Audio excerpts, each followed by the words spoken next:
We are now turning to the phone lines, Christopher, just for you and for me, because I love talking to this man. I need it. But you are part of Patriot Nation freaking out over the state of the offense. We spoke to him a couple weeks ago where it's like, wait a minute, did we see Patricia and Joe Judge calling plays in a preseason game?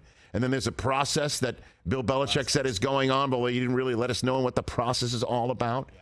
Remember we had that conversation? I do remember we said, get Tom Curran on the phone. Yeah. Well, now, this is a full-on involved fire that's going on right now in New England. How many Patriot alarms Nation. do you think? I think every last one that there is. From what just hearing you talk. On the Mercedes-Benz fans phone line from NBC Sports Boston is our friend Tom Curran. How you doing, Tom? Fully involved fire. Is this the one where the firemen just step back and stand on the sidewalk and watch? That's it. What else are you going to do? Let it go, guys. The full conflagration. Fully Everybody involved. back. Fully involved.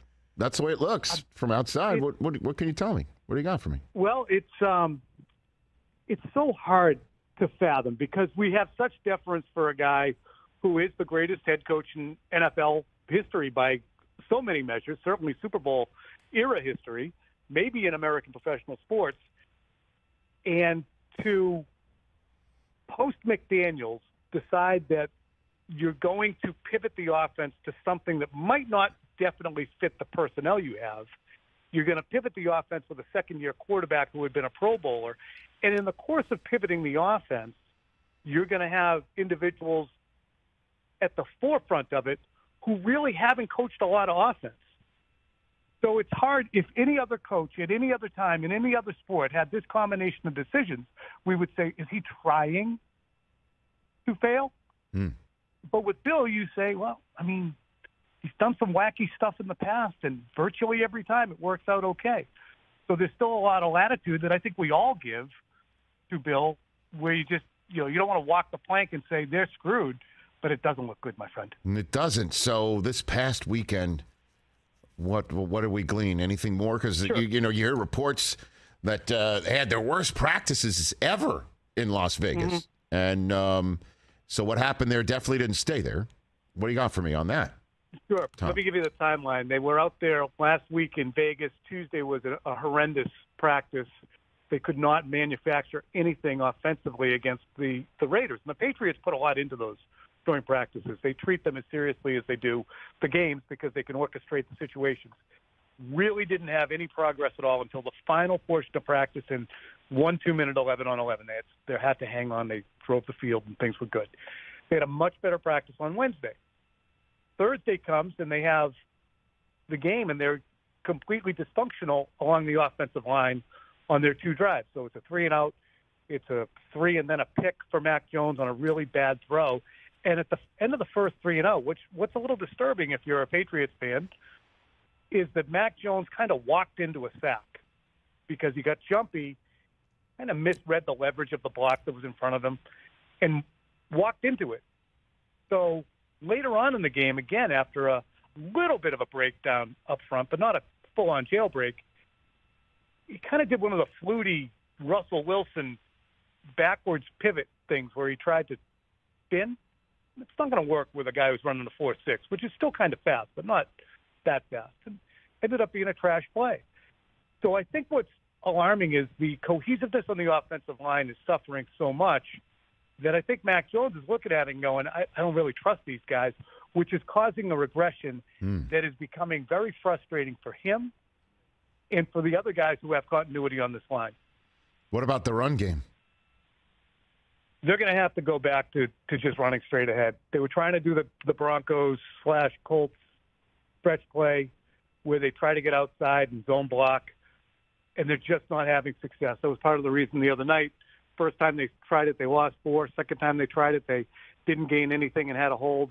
And then after that, once they did, the straight-ahead run game, it worked fine. But the interesting thing there is their fullback, Jakob Johnson, they told Jakob in February, we're doing away with the fullback. We're not going to run that style anymore. He's now a Raider. He was on the other sideline. But clearly they can't block the stretch stuff with the season looming. Do they stick with it, in for a dime, in for a dollar, and say we're just going to bang our head against the wall, or they say, okay, real game start. We've shown no propensity for being able to do this. Let's go back to the stuff that kind of works. Well, here's the issue, Tom, is the way that you look at it when when you look at the Patriots over the years, they don't look great to start, and then they start doing their job, and it all works out in the end. On the offensive end of things, Brady would be the one that could handle it, right? Now you got a second-year pro who's got somewhat of a new offense, right? And then play callers who have never done it before, with a bunch of people that aren't, and I know that this is a silly way to say it, but I'll say it, aren't lighting up too many fantasy football drafts, right? Because of their incredible innate talent or speed or anything like that. There's not a whole bunch of them on the Patriots. That's what gives you the sense that this thing is just not fixable right now, and that it's something that can't blossom into what we saw last year. What do you think of that concept? I think it's on point, and I think we really probably should amplify the Josh McDaniels component, because Bill really didn't have to worry about offense for a long time. I mean, he was intimately involved, and anything that the Patriots did offensively was done with, Bill's eventual imprimatur. He would stamp it and say that's fine. But generally speaking, it was going to be fine because Bill deferred to Josh McDaniels to run the offense. Losing the greatest quarterback of all time, who's a human computer, was a blow. But they still cobbled together an offense that got 12 running touchdowns and 8 passing touchdowns from Cam Newton, who really can't throw anymore, and they went 7-9. Then last year, again, with Josh McDaniels, cobbled together an offense that gets them to 9-4 at one point. They finished whatever it was, 11-6 or 12-5. Be that as it may. But the McDaniels component and the Brady component, to take two of the most gifted and fluent offensive minds on the planet right now, and I do believe that McDaniels is that. I mean, you can McVay me all you want, you can Shanahan me all you want, but none of them ever morphed offenses the way that Josh did in the course of the season. So I think that Bill underplayed how easy it would be or how hard it would be, and I think he underplayed just how good those two were. Well, then let's flip the script here as well, or at least what I've just posited to you, Tom Curran, that this was the first time, if I'm not mistaken, that all 5 starters that they plan on putting on the offensive line for Week 1 against the Dolphins actually played together in the preseason, and that Mac Jones does have a special ability, maybe the dog in him, that can start moving this offense in a way that we haven't seen in the preseason, and that you put it all together. The 2 tight ends are still very, very good. Very good, talented player. Like the kid Thornton might take some tops off of defenses in a way that you just kind of be very surprised that things haven't been fully uncorked yet on offense. Is that fair too? That's what you have to rely on, but there are so many, I guess, to be deflating about that Patriot joke. Nice. Is to say, okay, they have talented running backs, they have talented receivers, they have talented wide receivers, not top-of-the-line guys, but the complement is there, and the quarterback too. But the offensive line, even though it's the projected starters, Isaiah Wynn comes off a poor year last year, and he's been kind of an enigma during camp. Mike Nwenu, okay, kind of fine, pretty much. David Andrews has not been as good as he usually is. Cole Strange is a rookie, and Trent Brown is good. Next guy up is Justin Herron, who has been tough to watch in this preseason. They have to get drastically better. But again, the interesting thing that Bill set it up this way, his play caller / offensive coordinator is Matt Patricia. Matt's also the offensive line coach. So you're going to ask somebody to succeed Josh McDaniels in all his ability and then ask him to do it part-time, or to have the offensive line coach part-time. It is the most head-scratching litany of decisions you can imagine, Rich. Tom Curran, NBC Sports Boston insider, right here on the Rich. Am I too doom and gloom here? No, no. This I just wanted to, because this is it now. Like this is it. I mean, the rubber's now meeting the road. There are 100%. No more. There are no more preseason reps. There's now 13. There's now 13 days for this offense to get ready to, I assume, put up more points than the Dolphins will be able to. And that's a very tall order because the Dolphins could unwrap one of the most potent offenses in the league if it all goes well for them. And if it all goes well for the Patriots, they're still going to need to, play from ahead. They're going to still need to make some plays on defense that they might not find in their usual house of horrors in Miami. That's a problem. 13 days. And that's the essence of every friggin' game, and we spend all the time on what are they going to do when they run on this. How are they going to score 24 or more points on a regular basis? Do they look like an offense that's going to average 24 or more points? Because I think that's what you're looking for from any offense. Your top 15 if you can get to 24 or more. Good ones, Kansas City, whoever, they'll be 28, the Patriots generally. I don't see how the Patriots are getting to 24 points at this juncture. Defensively, they could be a 20 or less defense against teams that they can beat up on. And they did that a ton last year to the Jets and the Jaguars and to teams that were without all its potency, like they got Tennessee at a good time. No Derrick Henry, no A.J. Brown. But how does the math work on a week-to-week basis?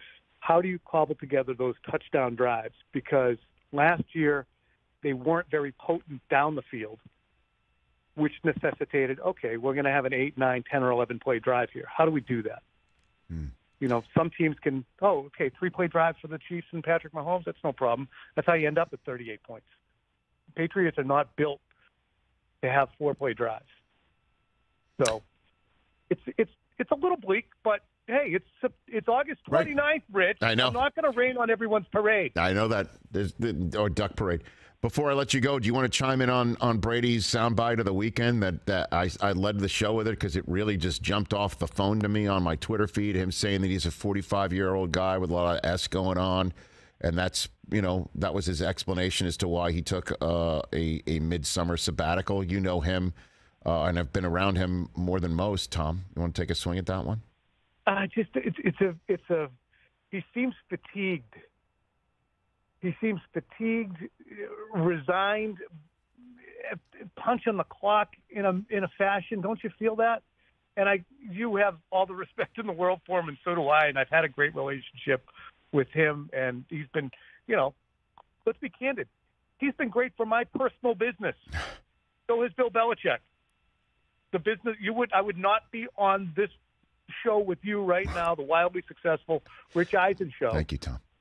Had I not covered this team for the length of time I did and had the benefit of covering Bill Belichick and Tom Brady. But the weirdness of the decisions they're both making, it's as if they're both lost without each other to a degree. Would you ever think that Bill Belichick in 2000, 01, 02, 03, 04 would enter a regular season and say, we'll just throw it together with these coaches, see how it goes? Would you ever think Tom Brady would say, maybe I'll just take 11 days off here at camp, shoot back in later?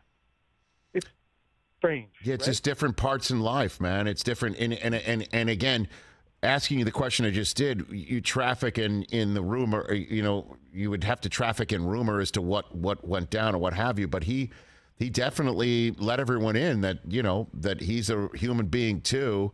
And it gave me pause for a second to think, does that mean he's entering this season thinking it's going to be his last because there's a lot of ass going on that he needs to be around for that he's not because he's getting ready for the Cowboys. And it just really hit me really hard to see that. It was one of the most relatable things he's ever said. That's the way I said. Yeah, I think it does. It's staying for one more beer when you know you really should get out of there. Yeah, I know. We've all been there. I mean, Tom, Berman's calling the plays, right? That's why he's up there today? That's a big part of it. Okay, good. They want to get some of his thoughts on how the offensive line and how some of the fits are looking. It's going to be very odd when they circle the wagon on the offense. It's going to be very strange. Just something. Oh, my God. It was funny. My guy, Phil Perry, said, he had Chris Berman there today. It was like, stand up, stand up.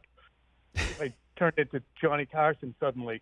Bill did. Yeah, he loves him. He does love Chris. He loves Chris. Tom, thanks for the call. Really appreciate it. At Tom E. Curran on Twitter. I follow him. You should as well. Thanks for the call, Tom. Greatly appreciate it. All right, man. Have a great week. See you soon. See you soon. That's Tom Curran checking on the Patriots.